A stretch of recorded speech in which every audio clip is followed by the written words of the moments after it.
السلام علیکم ورحمۃ اللہ وبرکاتہ۔ اللہم صلی علی محمد وعلی آل محمد کما صلیت علی ابراہیم وعلی آل ابراہیم انک حمید مجید۔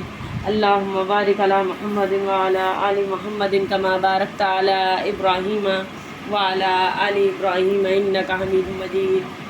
رب اشرح لی صدری ویسر لی امری واحلل عقدۃ من لسانی یفقہوا قولی۔ رب زدنی علما رب زدنی علما رب زدنی علما۔ اللہم فقہنا فی الدین اللہم فقہنا فی الدین اللہم فقہنا فی الدین۔ اللہم انی اسألک علما نافعا وعملا متقبلا ورزقا طیبا۔ اللہم انفعنا بما علمتنا وعلمنا ما ينفعنا وزدنا علما۔ اللہم انی اعوذ بک من علم لا ينفع ومن قلب لا یخشع ومن نفس لا تشبع ومن دعوت لا یستجاب لها۔ خیرکم من تعلم القرآن وعلمہ۔ تم میں سب سے بہتر وہ ہے جو قرآن سیکھے اور سکھائے۔ اللہ تعالی ہماری چھوٹی سی کوشش کو قبول فرمائے اور ہم قرآن کو سمجھیں اور اس میں غور و فکر کریں اور اس کے احکامات دوسروں تک پہنچائیں، خود بھی اس پر عمل پیرا ہوں۔ آمین یا رب العالمین۔ اعوذ باللہ من الشیطان الرجیم، بسم اللہ الرحمن الرحیم۔ لن يستنكف المسيح أن يكون عبدا لله ولا الملائكة المقربون ومن يستنكف عن عبادته ويستكبر فسيحشرهم إليه جميعا۔ لن يستنكف ہرگز آر نہیں، مسیح کو، ان یہ کہ یکونا ہو عبدن کے بندہ، للہ اللہ کا، ولا اور نہ الملائکۃ فرشتوں کو، المقربون کے وہ مقرب ہیں، ومن اور جو یستنکف آر کرے، ان عبادت ہی اس کی عبادت سے، ویستکبر اور تکبر کرے، فسیحشرہم تو ان قریب انہیں جمع کرے گا، الیہ اپنے پاس، جمیعاً سب کے سب کو۔ یہاں بتایا جا رہا ہے عیسیٰ علیہ السلام کو اس سے آر نہیں ہے کہ وہ اللہ کے بندے ہو کر رہے، اور نہ ہی مقرب فرشتوں کو اس سے آر ہے، اور جو بھی اس کی بندگی سے ننگوار رکھے، تکبر کرے، تو ان قریب وہ اس کو اپنے پاس جمع کرے گا۔ عیسائیوں نے حضرت عیسیٰ علیہ السلام کو خدائی کا مرتبہ دیا، حالانکہ وہ اللہ کے بندے تھے۔ حضرت عیسیٰ علیہ السلام کو اللہ کا بندہ یعنی اس کا غلام اور فرما بردار ہونے سے قطعاً کوئی انکار نہ تھا۔ جو اپنے آپ کو اللہ کا بندہ ہونے سے انکار کرے گا، اس کی سزا دردناک عذاب ہے۔ عبد کا معنی ہے انسان اور غلام۔ قرآن مجید میں دو ٹوک الفاظ میں اور انداز میں واضح فرما دیا گیا ہے کہ جتنے پیغمبر دنیا میں مبعوث کیے گئے ہیں وہ سارے کے سارے عبد اور بشر ہیں۔ خاص طور پر جن انبیاء کی عبودیت کو مشکوک بنانے کی کوشش کی گئی ہے، ان کی سوانح حیات کو قرآن مجید نے اتنا واضح انداز میں بیان کیا ہے کہ جس سے ان کی عبد ہونے میں ذرہ برابر بھی شک و شبہ نہیں۔ یہودیوں نے حضرت عزیر علیہ السلام کے بارے میں جب یہ نظریہ گھڑا کہ وہ اللہ کے بیٹے ہیں، تو اس باطل نظریے کی تردید کے لیے حضرت عزیر علیہ السلام کی زندگی کا اہم ترین واقعہ یوں بیان کیا گیا کہ اس شخص کی مثال سامنے رکھیے کہ جو ایک بستی کے قریب سے گزرا اور اس نے حیرت کا اظہار کرتے ہوئے یہ الفاظ کہے کہ اللہ تعالیٰ اس بستی کو کس طرح زندہ کرے گا۔ اللہ تعالیٰ نے اسے 100 سال تک کے لیے فوت کر دیا، پھر اسے اٹھا کر پوچھا، اے میرے پیغمبر تم کتنی دیر یہاں ٹھہرے ہو؟ جب حضرت عزیر رضی اللہ عنہ کو یہ خبر نہ تھی کہ وہ کتنی مدت تک مردہ پڑے رہے، چنانچہ انہوں نے جواب دیا، 12 الہ میں ایک دن یا اس کا کچھ وقت ٹھہرا رہا۔ اس کے جواب میں اللہ تعالیٰ نے فرمایا، نہیں، تم 100 سال تک مردہ پڑے رہے۔ اب اپنے کھانے اور پینے کی طرف دیکھو کہ جو کا تو ہی ہے، تر و تازہ ہے، اور اس میں کوئی سڑا بھی نہیں اور کوئی سڑین بھی پیدا نہیں ہوئی۔ پھر اپنے گدھے کی طرف دیکھو کہ ہم تجھے کس طرح لوگوں کے لیے دلیل بناتے ہیں۔ اپنے گدھے کی ہڈیوں کی طرف دیکھو، پھر ان کے سامنے گدھے کی ہڈیاں جوڑی گئیں اور اس کے اوپر گوشت اور پوست چڑھایا گیا، کھال اور بال اگائے گئے۔ جب یہ سب کچھ واضح ثابت ہو گیا تو عزیر علیہ السلام پکار اٹھے کہ میں جان چکا ہوں کہ اللہ ذرے ذرے پر اقتدار اور اختیار رکھنے والا ہے۔ معجزات کی بنا پر ہی عیسیٰ علیہ السلام کے بارے میں عیسائیوں نے من گھڑت عقیدہ قائم کیا تھا کہ وہ 3 میں سے ایک ہے، یعنی عیسیٰ علیہ السلام اللہ تعالیٰ کے بیٹے ہیں۔ تو اس سے باطل نظریے کی تردید کے لیے قرآن مجید میں آل عمران کے نام سے ایک مفصل سورہ نازل فرمائی گئی، جس میں عیسیٰ علیہ السلام کے خاندانی پس منظر، ان کی نانی محترمہ کا اللہ تعالیٰ کے حضور نظر ماننا، بیٹے کے بجائے حضرت مریم کا پیدا ہونا، حضرت زکریا علیہ السلام کا مریم کی کفالت کرنا، مریم کی والدہ کا مریم کو اللہ تعالیٰ کی عبادت کے لیے وقف کرنا، اس طرح عیسیٰ علیہ السلام کے خاندانی پس منظر کے ساتھ ان کی سوانح حیات کو پوری طرح کھول کر بیان کر دیا گیا۔ اسی طرح یحییٰ علیہ السلام کا خدا کا بیٹا ہونے کی نفی کرتے ہوئے انہی کی زبان سے وضاحت کروائی گئی کہ میں اللہ کا بندہ ہوں اور اس کا رسول ہونے کے سوا کچھ بھی نہیں ہوں۔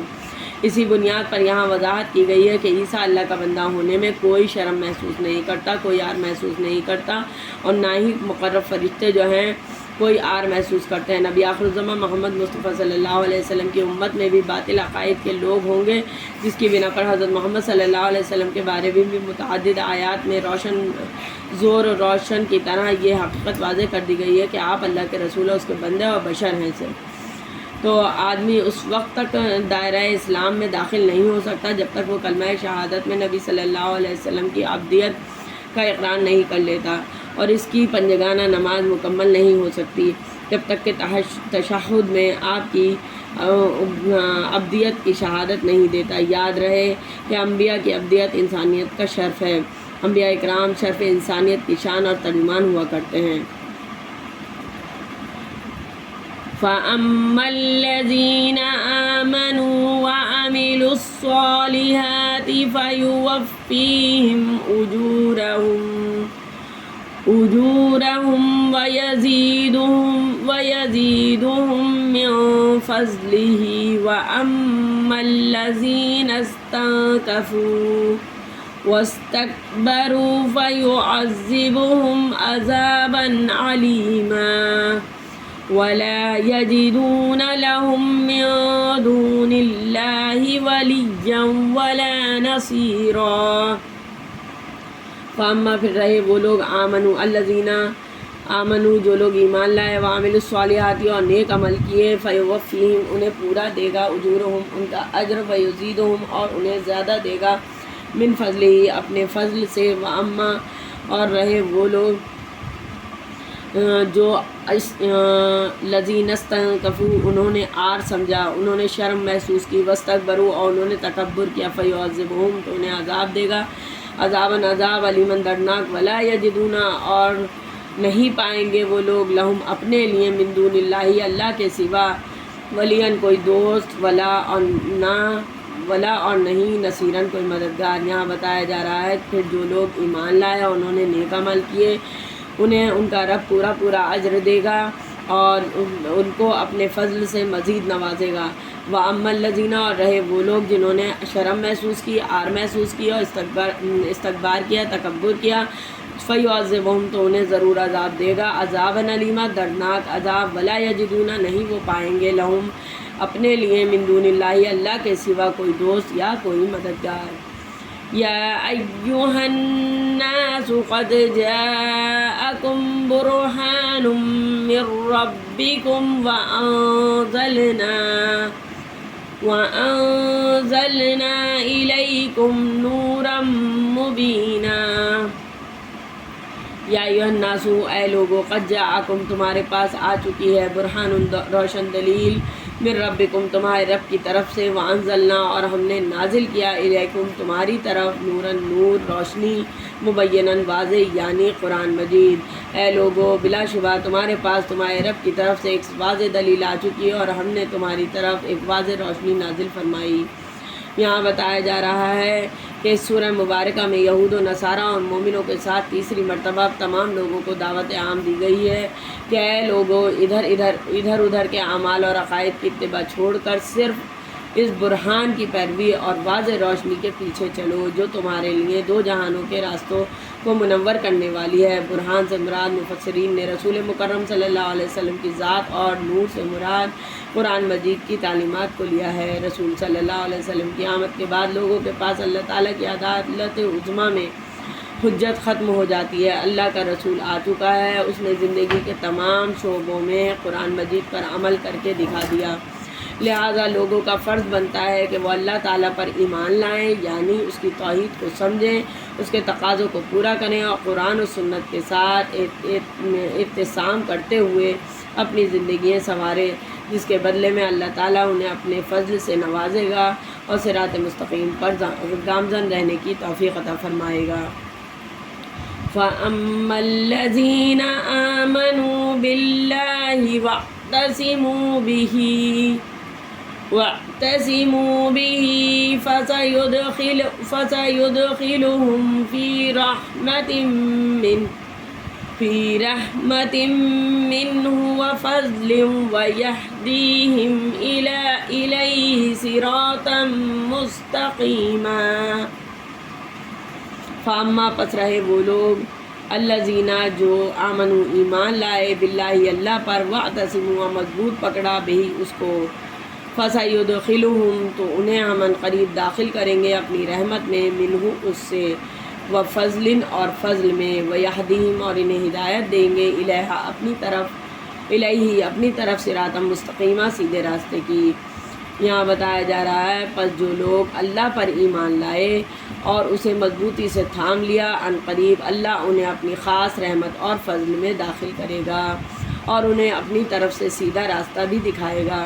حضرت عبداللہ بن مسعود رضی اللہ عنہ فرماتے ہیں کہ رسول اکرم صلی اللہ علیہ وسلم نے اپنے ہاتھ سے ایک لکیر کھینچی، پھر فرمایا یہ اللہ کا سیدھا راستہ ہے، پھر اس کے دائیں اور بائیں خط کھینچ کر فرمایا یہ راستے ہیں، ان سب میں سے ہر ایک پر شیطان کھڑا ہے اور وہ اس کی طرف بلاتا ہے۔ پھر آپ صلی اللہ علیہ وسلم نے اس آیت کی تلاوت کی، بے شک یہ میرا سیدھا راستہ ہے، اسی پر چلتے رہنا اور پگڈنڈیوں پر نہ چلنا، یعنی ٹیڑھے میڑھے راستوں پر نہ چلنا۔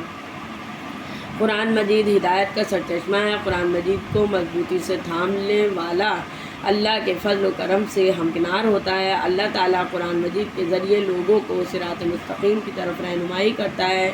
قرآن مجید چمکتا ہوا نور ہے۔ نور کیا ہے؟ نور جو ہے اللہ تعالیٰ کی ذات، زمین آسمان کا نور ہے۔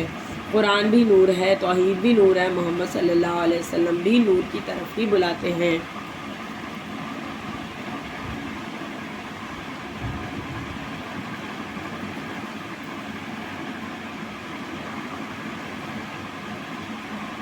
يستفتونك قل الله يفتيكم في الكلالة إن امرأ هلك ليس له ولد وله أخت فلها النصف ما ترك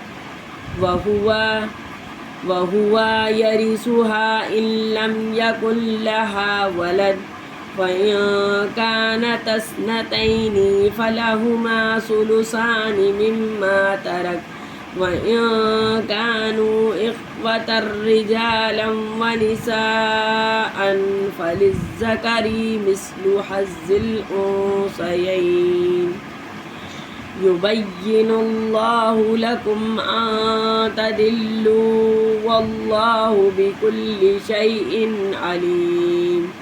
یستفتونک آپ سے فتویٰ مانگتے ہیں، حکم دریافت کرتے ہیں، قل آپ کہہ دیں اللہ تعالیٰ یفتیکم تمہیں حکم دیتا ہے، فی الکلالہ کلالہ کے بارے میں، ان امرؤن اگر امرؤن کوئی مرد ہو، اگر کوئی مرد ہلاکا مر جائے، لیسا نہ ہو، لہو اس کی ولد کوئی اولاد، ولہو اور اس کی ہو اختن ایک بہن، فلہا تو اس کے لیے نصف ہے، ما ترکا جو اس نے چھوڑا، وہوا اور وہ یرثھا اس کا وارث ہوگا، ان اگر لم یکن نہ ہو لہا اس کا ولد کوئی اولاد، فین پھر اگر کانتا ہوں اثنتین دو بہنیں، فلہما تو ان کے لیے ثلثانی دو تہائی ہے، مما اس سے جو ترکا اس نے چھوڑا، وین اور اگر کانو ہوں اخوتن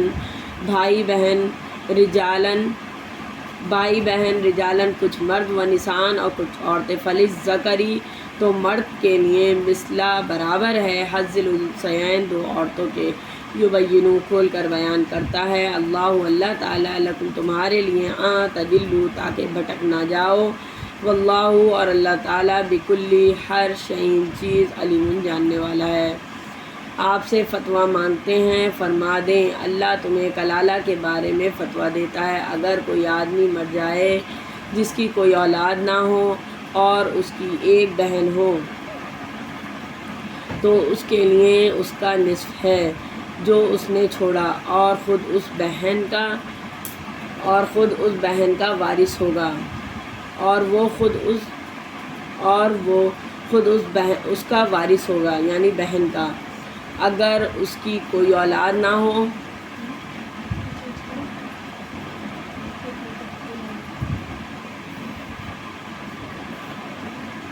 اگر اس کی کوئی اولاد نہ ہو، اگر دو بہنیں ہوں خالی، تو ان کے لیے اس میں سے 2/3 ہوگا جو ترکہ اس نے چھوڑا، اور اگر کئی بہن بھائی ہوں عورتوں میں سے بھی اور مردوں میں سے بھی، کئی بہن بھائی ہوں اور عورتیں ہوں تو مردوں کے لیے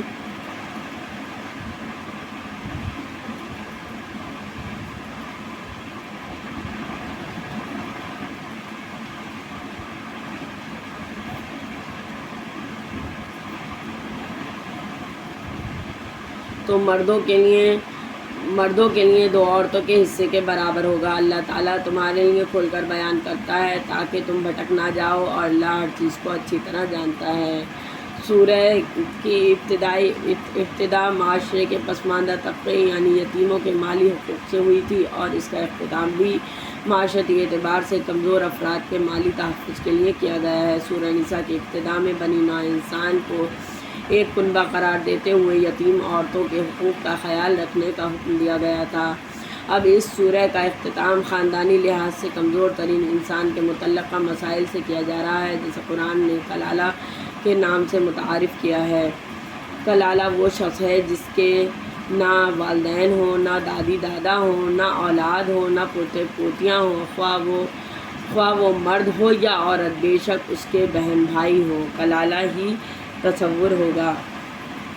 اخیافی بہن بھائیوں کا حصہ 1/3 اور اگر ایک بہن اور ایک بھائی ہو تو ہر ایک کا 1/6 حصہ ہے، اور اگر بہن بھائی زیادہ ہوں تو بھی انہیں 3/1 سے زیادہ نہیں ملے گا، اور یہ 3/1 ان میں برابر میں تقسیم ہوگا، مرد کو عورت سے دگنا نہیں ملے گا، اور اگر صرف ایک ہی بھائی یا صرف ایک ہی بہن ہو تو 1/6 حصہ ملے گا، باقی پہلی صورت میں 2/3 اور دوسری صورت میں 6/5 بچ جائے گا۔ کلالہ باقی حصے کے متعلق وصیت کرتا